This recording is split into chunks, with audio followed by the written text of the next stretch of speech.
Sebenarnya saya sudah pensiun dari politik, tapi for you, saya siap turun gunung.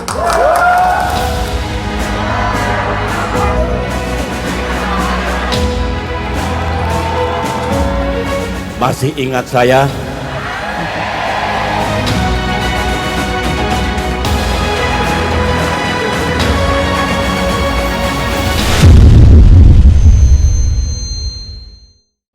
Selamat malam dan selamat datang.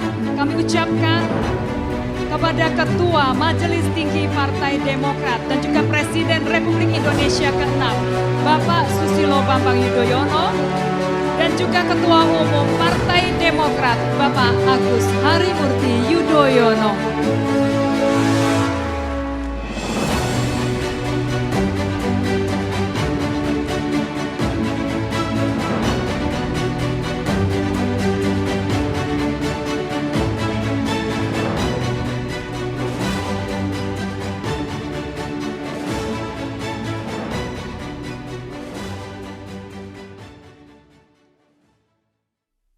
Bismillahirrahmanirrahim. Assalamualaikum warahmatullahi wabarakatuh. Salam sejahtera untuk kita semua. Shalom, Om Swastiastu, Namo Buddhaya, salam kebajikan. Saudara-saudara rakyat Indonesia yang saya cintai, hadirin sekalian yang saya muliakan. Saat ini, dunia dan negara kita berada dalam penggal sejarah yang penting dan menentukan. Penggal sejarah yang akan menentukan nasib dan masa depan kita. Tahun ini, 2024, dunia akan melakukan perhelatan demokrasi yang terbesar dalam sejarah. 2 miliar manusia di lebih dari 50 negara akan memilih pemimpin nasional dan anggota parlemennya. 3 negara demokrasi terbesar, India, Amerika Serikat, dan Indonesia, juga ikut di dalamnya. Pasca pemilihan umum tahun ini, diperkirakan landscape politik global yang baru akan terbentuk. Mudah-mudahan tidak justru menimbulkan hal-hal yang lebih buruk. Ingat, saat ini dunia kita penuh dengan permasalahan, risiko, dan ketidakpastian. Geopolitik dan keamanan internasional makin memburuk. Perekonomian dunia makin sering mengalami goncangan, serta krisis iklim dan lingkungan makin mengancam keselamatan bumi kita. Karenanya, tidak salah jika di sana-sini muncul harapan besar. Harapan agar hasil pemilihan umum di puluhan negara itu bisa mendatangkan kebaikan bagi dunia. Harapan seperti itu juga muncul dengan kuatnya di negeri kita. Rakyat Indonesia berharap setelah pemilu ini nasib dan masa depannya lebih baik, bukan sebaliknya. Rakyat berharap 5 tahun mendatang negaranya makin maju, makin damai, makin adil, dan makin sejahtera.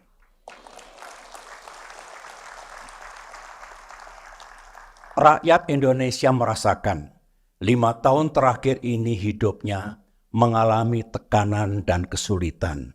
Bukan hanya akibat pandemi COVID-19, tetapi juga karena ekonomi yang melambat dan tingkat kesejahteraan yang menurun. Karenanya, rakyat menaruh harapan yang sangat besar kepada pemimpin bangsa yang baru, dan juga kepada para wakilnya di DPR dan DPD nanti. Dalam kaitan ini, saya ingin menyadarkan kita semua bahwa pemilu ini bukanlah tujuan akhir. Tujuan akhirnya adalah taraf hidup rakyat kita makin baik, negara makin adil, demokrasi makin hidup, dan bangsa ini makin serius dalam mengatasi krisis lingkungan. Intinya, negara dan pemimpin Indonesia mendatang bisa membuat rakyat kita punya harapan dan keyakinan bahwa hidupnya akan makin baik. Harapan dan keyakinan ini penting agar rakyat kita, terlebih kaum yang kurang mampu, tidak cemas dan tidak gamang menghadapi masa depannya. Oleh karena itu, siapapun yang terpilih dan menang dalam pemilu ini mesti menyadari bahwa tugas dan tanggung jawab besar berada di pundaknya. Jangan sia-siakan mandat dan kepercayaan rakyat itu. Kekuasaan politik yang didapatkan bukanlah untuk dirayakan dan dipestakan. Kekuasaan itu amanah. Kekuasaan itu tugas. Dan kekuasaan itu hakikatnya tanggung jawab. Saudara-saudara, dengan mukadimah seperti itu, izinkan saya sebagai salah satu orang tua dan yang pernah memimpin negeri ini menyampaikan pandangan, harapan dan ajakan agar pemilu 2024 ini menghasilkan sesuatu yang baik. Pemilu ini telah menguras pikiran dan tenaga kita, diwarnai oleh kontestasi yang keras dan terkadang sengit, serta menggunakan biaya dan keuangan negara yang sangat besar. Mari kita pastikan perhelatan demokrasi ini tidak sia-sia. Jangan justru lebih banyak mudaratnya dibanding manfaatnya. Apalagi jika kemudian gagal memenuhi harapan rakyat dan tidak membuat kehidupan mereka lebih baik 5 tahun mendatang. Pandangan, harapan, dan ajakan saya ini akan saya mulai dari testimoni dan pengamatan saya. Seperti biasanya, pemilu tahun ini juga penuh hingar-bingar dan berlangsung dengan gegap gempita. Apalagi ini pemilu kedua yang menyatukan pemilihan presiden dengan pemilihan anggota legislatif. Saya mengamati dalam masa kampanye yang hanya berlangsung kurang dari 3 bulan ini, rakyat kurang mengetahui secara utuh dan mendalam apa visi dan misi pasangan capres-cawapres. Apalagi visi dan misi partai-partai politik dan para calon anggota legislatif. Sepertinya para penyelenggara pemilu lebih menitik beratkan pada pemilihan presiden. Padahal tanggal 14 Februari ini rakyat kita juga akan memilih partai-partai politik serta memilih anggota DPR RI, DPD RI, dan DPRD untuk masa bakti 5 tahun ke depan. Saya berpendapat, ke depan, sistem, konsep, dan aturan kampanye perlu diperbaiki dan disempurnakan. Format dan tata cara debat capres-cawapres juga perlu diperbaiki agar rakyat makin mengetahui secara utuh apa solusi dan kebijakan konkret para capres-cawapres untuk mengatasi masalah dan memajukan Indonesia 5 tahun ke depan. Kita sering mendengar kata-kata, jangan salah memilih pemimpin. Semestinya juga jangan salah memilih wakil-wakil rakyat di parlemen. Juga jangan salah memilih partai-partai politik. Ini semua mesti diterjemahkan dalam sistem dan aturan pemilu yang tepat. Jangan hanya menjadi peringatan dan slogan semata. Masih berkaitan dengan penyelenggaraan pemilu tahun 2024 ini, saya ingin menyampaikan pengamatan yang lain. Dalam kurun waktu 2 bulan ini, saya telah mengunjungi 85 kota dan kabupaten, utamanya di Pulau Jawa. Terima kasih.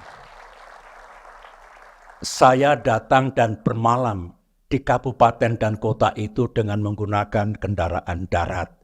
Saya bersyukur bahwa situasi di lapangan masih terjaga dengan baik. Tidak terjadi benturan antar elemen masyarakat yang melebihi kepatutannya. Benturan politik yang keras dan sering sengit di Jakarta sejauh ini tidak mengalir secara fisik ke daerah. Tentu ini berita baik. Semoga ini menunjukkan bahwa rakyat kita makin matang dalam berdemokrasi. Satu-satunya catatan yang saya miliki adalah berkaitan dengan keamanan alat peraga kampanye yang digelar di berbagai pelosok tanah air. Saya kembali bersyukur melihat billboard, baliho, dan bendera partai yang dipasang di berbagai tempat yang umumnya tetap terjaga. Tidak terjadi perusakan atau penghilangan oleh pihak yang tidak bertanggung jawab.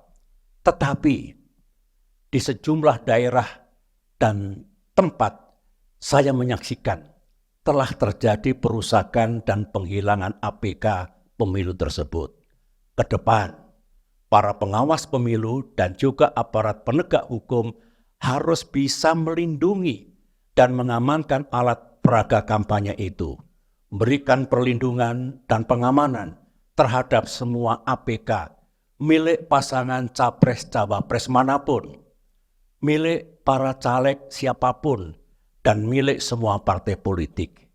Jangan biarkan terjadinya benturan fisik di lapangan akibat perusakan APK ini lantaran tiadanya perlindungan dari pengawas pemilu serta aparat keamanan dan penegak hukum.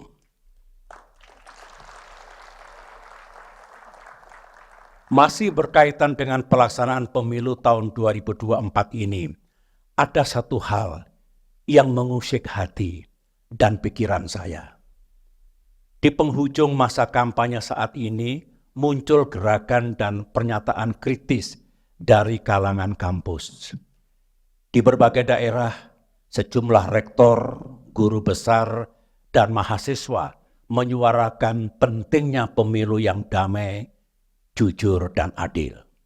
Secara implisit, mereka khawatir jika pemilihan umum tahun 2024 ini tidak berlangsung secara damai, secara jujur, dan secara adil.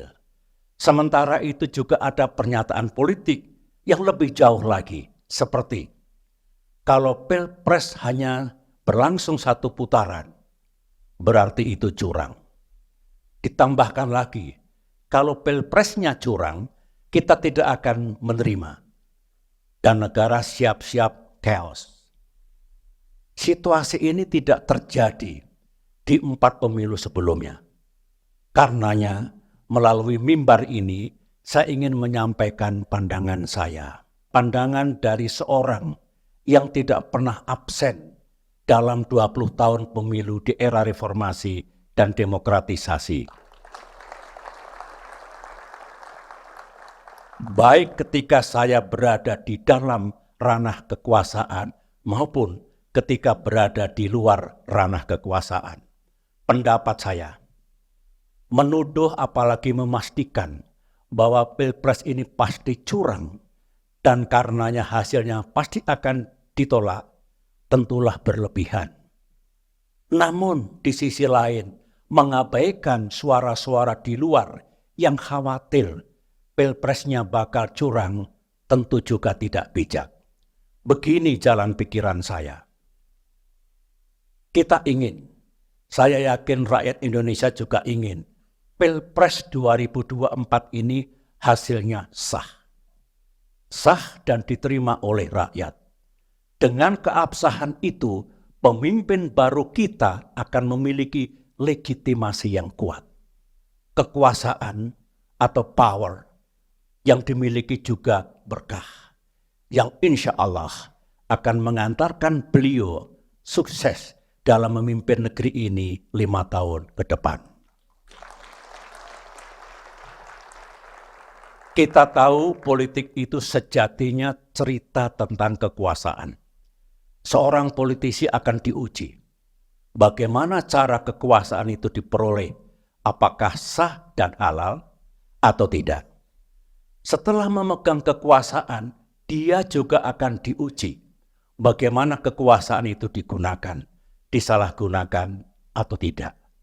Oleh karena itu, kembali ke urusan pemilu 2024, kita semua mesti berupaya dan sama-sama memastikan bahwa Pilpres kita ini benar-benar berlangsung secara jujur dan adil.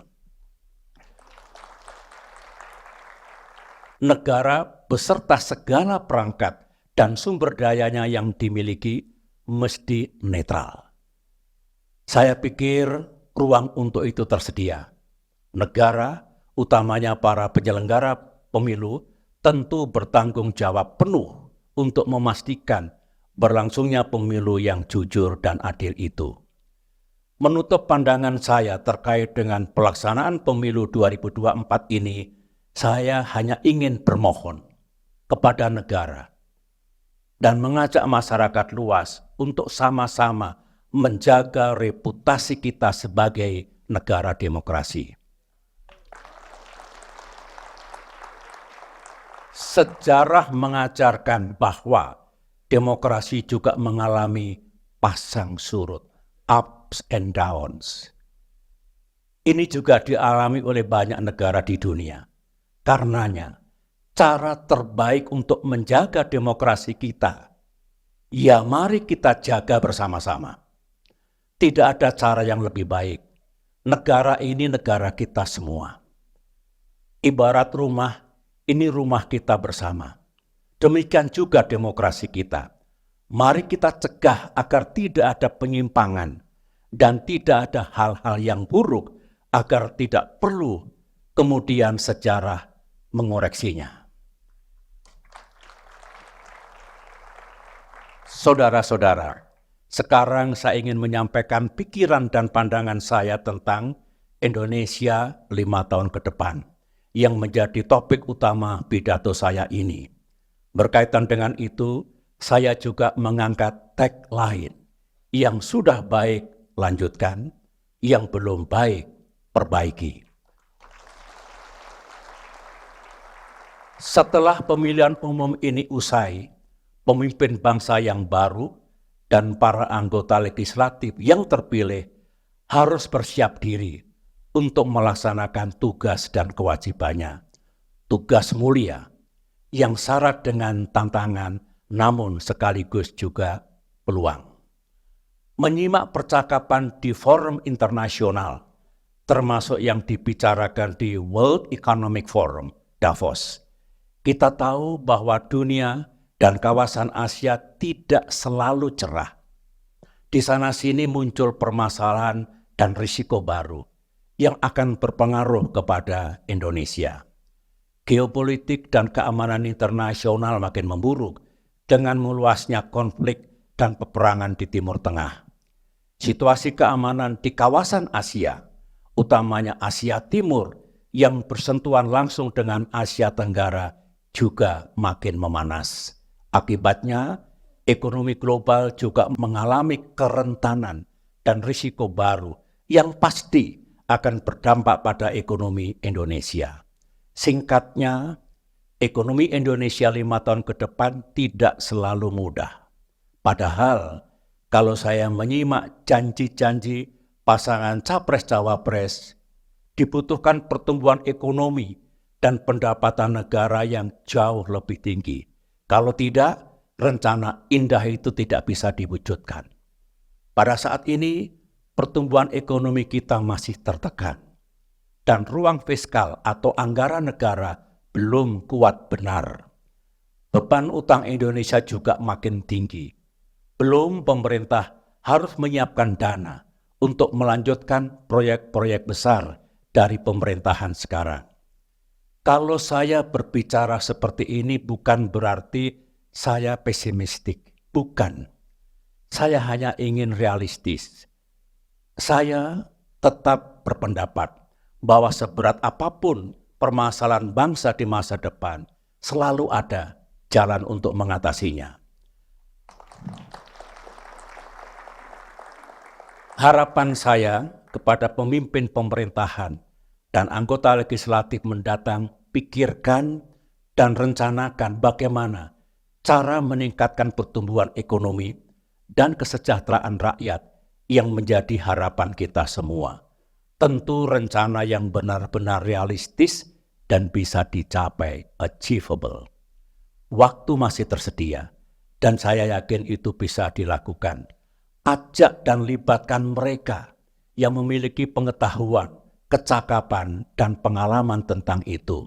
Ke depan kita harus lebih bersatu. Tinggalkan sekat-sekat politik dan ideologis yang sering membelenggu kita. Ingat, loyalty to my party ends when loyalty to my country begins.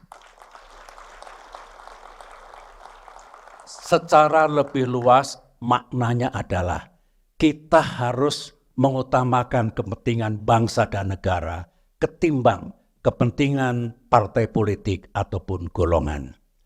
Kerasnya kontestasi dalam pemilihan presiden tahun ini janganlah menjadi penghalang untuk mewujudkan kepentingan bersama itu.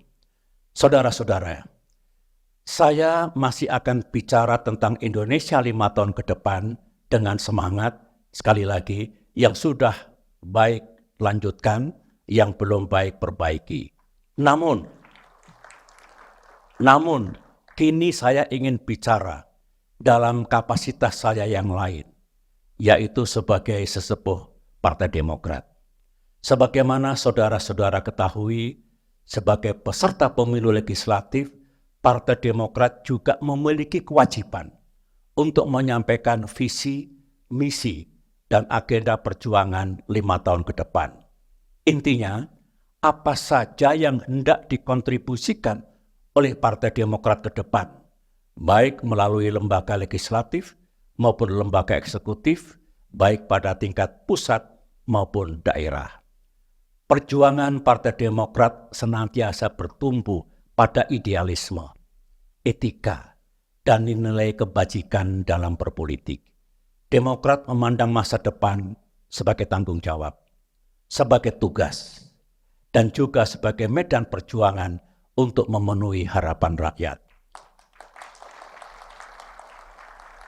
Sebenarnya di berbagai kesempatan, Ketua Umum Partai Demokrat Agus Harimurti Yudhoyono, AHY, telah menyampaikan agenda perjuangan Demokrat 5 tahun ke depan secara gamblang, realistis, dan komprehensif. Termasuk pidato di forum Town Hall Meeting di Bandung, Yogyakarta, dan Jakarta. Malam ini, sebagai sesepuh Partai Demokrat, saya hanya ingin menggarisbawahi apa yang telah disampaikan oleh AHY tersebut. Partai Demokrat berpendapat bahwa dari segala agenda dan prioritas untuk Indonesia 5 tahun ke depan, prioritas puncaknya adalah meningkatkan kesejahteraan rakyat. Lebih fokus lagi pada penciptaan lapangan kerja, job creation. Logikanya, jika rakyat dapat pekerjaan, maka dia akan punya penghasilan. Jika dia punya penghasilan, pasti dia punya daya beli untuk mencukupi kebutuhan sehari-harinya. Lapangan kerja akan tersedia lebih banyak lagi kalau ekonomi kita tumbuh makin tinggi. Jadi, jalan menuju penciptaan lapangan pekerjaan adalah pertumbuhan ekonomi, economic growth. Inilah yang utama, pertumbuhan ekonomi dan lapangan kerja, growth and job. Namun, dalam memperjuangkan pertumbuhan ekonomi dan kesejahteraan rakyat tersebut, Partai Demokrat memahami ada agenda kebangsaan lain yang harus diperjuangkan. Ke depan di negeri ini, hukum dan keadilan harus makin tegak. Demokrasi dan kebebasan harus makin mekar. Dan lingkungan hidup harus makin dijaga. Maknanya, ke depan ekonomi dan kesejahteraan rakyat makin meningkat tanpa menimbulkan ketidakadilan, tanpa mematikan demokrasi dan kebebasan rakyat, dan tanpa merusak lingkungan. Ingat, kita telah mematahkan mitos masa lampau yang puluhan tahun membelenggu kita. Dulu, seolah kita harus memilih salah satu, pembangunan ekonomi atau demokrasi. Dulu kita harus memilih stabilitas keamanan atau kebebasan. Alhamdulillah, ketika saya memimpin Indonesia selama 10 tahun dulu, dengan dukungan penuh Partai Demokrat, bangsa Indonesia telah berhasil mematahkan mitos itu. Ekonomi dan kesejahteraan meningkat tanpa memandulkan demokrasi.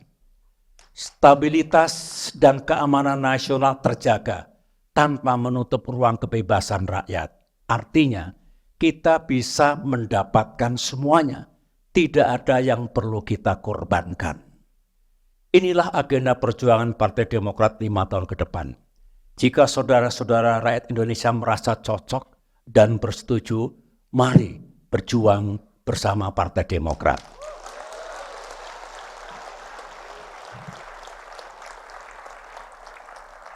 Saudara-saudara, Partai Demokrat juga mengambil bagian dalam pemilihan presiden tahun 2024 ini.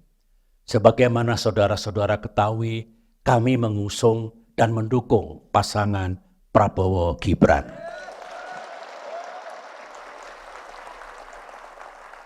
Dukungan ini tentu berangkat dari alasan, keyakinan, dan harapan. Sebelum secara resmi Partai Demokrat mendeklarasikan dukungan kepada Bapak Prabowo Subianto pada tanggal 21 September 2023 di Jakarta yang lalu, kami telah melakukan serangkaian diskusi yang mendalam.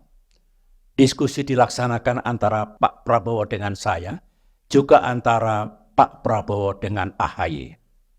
Kami mencocokkan sikap, wawasan dan komitmen kebangsaan untuk Indonesia ke depan. Kami juga mencocokkan visi, misi dan agenda pemerintahan 5 tahun ke depan. Kami juga membangun kesepakatan moral dan politik dengan semangat untuk melanjutkan hal-hal yang sudah baik dan memperbaiki yang belum baik. Kami berkesimpulan ada kesamaan hati dan pikiran antara Bapak Prabowo Subianto dengan Partai Demokrat. Kami senang karena apa yang diperjuangkan Partai Demokrat sangat banyak yang sama dengan apa yang akan diperjuangkan Pak Prabowo. Di samping itu, Partai Demokrat berkesimpulan dan menilai bahwa Pak Prabowo Subianto siap, cakap, dan mampu untuk memimpin bangsa Indonesia 5 tahun ke depan. Insya Allah. Insya Allah, jika Tuhan menakdirkan, Partai Demokrat akan gigih berjuang untuk ikut menyukseskan pemerintahan Presiden Prabowo kelak.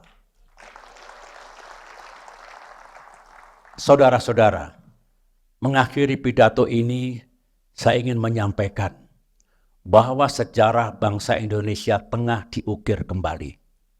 Kita semualah yang tengah menulis sejarah perjalanan bangsa yang kita cintai ini.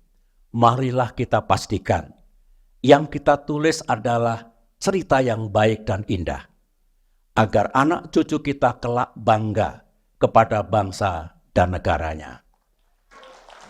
Terima kasih saudara-saudara. Semoga Allah Subhanahu wa Ta'ala, Tuhan yang Maha Kuasa, meridhoi tekad dan langkah perjuangan kita ke depan. Assalamualaikum warahmatullahi wabarakatuh. Lebih baik di sini, rumah kita sendiri, segala nikmat dan anugerah yang besar, semuanya ada di sini.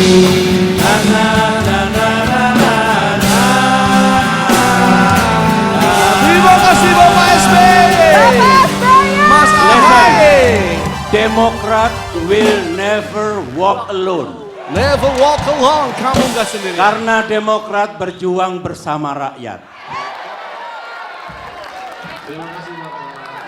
Coblos nomor 14, Partai Demokrat. Yang sudah baik, lanjutkan. Yang belum baik, perbaiki. Demokrat! Demokrat, Demokrat, partai kita pilihan rakyat. Demokrat, Demokrat, selalu ada bersama rakyat. Selalu ada bersama rakyat. Partai Demokrat, pilihan rakyat. Coblos 14, Partai Demokrat.